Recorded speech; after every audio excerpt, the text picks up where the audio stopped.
Det er torsdag morgen. Ralf er nervøs. Han har ikke været til kontrol i en måned. Det har været jul, og Ralf er bange for, at det vil kunne ses ved kontrollen.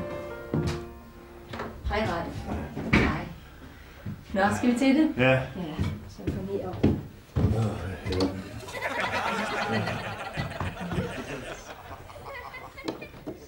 Altså, jeg regner jo ikke med noget. Så bliver man ikke skuffet. Ikke?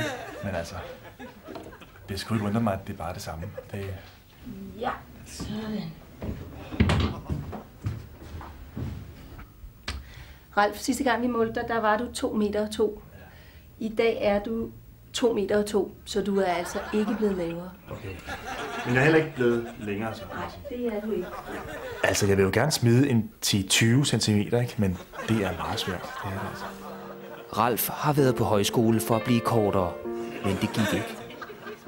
Det kunne jeg godt have sagt mig selv. Jeg blev ikke 1 centimeter kortere af at være på den højskole. Næsten svært imod.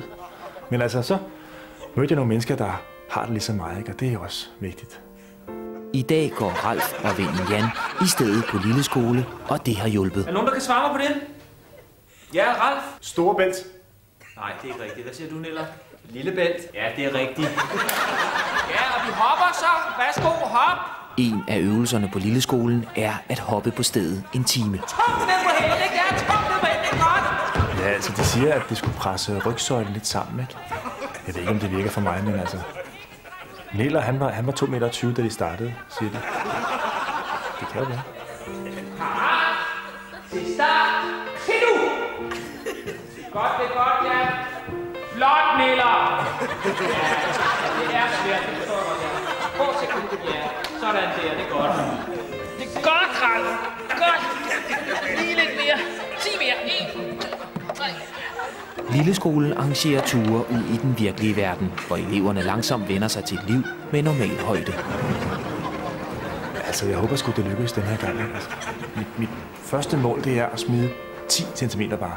Så kan jeg passe min mors brudekjole. Det vil jeg gøre. Men mit motto er, jeg er direktør i mit eget firma. Eller jeg er på kontoret. Men mit motto er, jeg tager 1 dag i gangen. Og 3 i stuen.